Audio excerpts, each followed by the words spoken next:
Blouse cutting చేసేటప్పుడు shoulder ఎంత పెట్టుకోవాలి, సంఖ ఎంత పెట్టుకోవాలి, సంఖ రౌండ్ ఎలా తీసుకోవాలి, చాలా డౌట్స్ అయితే ఉంటాయి.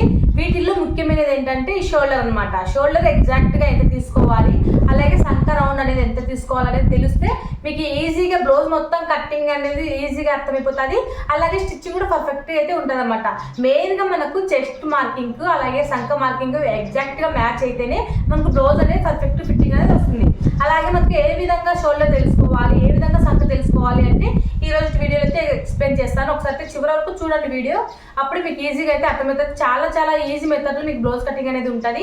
అలాగే భుజాలు జారకుండా ఎక్కడ ముట్టలు రాకుండా ఉండాలి అంటే ఈ ఫుల్ వీడియోలో మీకు మొత్తం క్లారిటీగా అయితే చెప్పాను. వీడియో కొంచెం లెంతీగానే ఉంటుంది, ఎందుకంటే మనం డైరెక్ట్గా ఎక్స్ప్లెయిన్ చేస్తూ ఒక్కొక్కటి మీకు ఎక్స్ప్లెయిన్ చేస్తూ నేను వీడియో అనేది చేయటం వల్ల మీకు వీడియో అనేది కొంచెం లెంతీగానే ఉంటుంది. సో వీడియో దగ్గర ఇక్కడ స్కిప్ చేయొద్దండి. స్కిప్ చేశారంటే కనుక మీరు మంచి టిప్స్ అనేవి మిస్ అయిపోతాయి.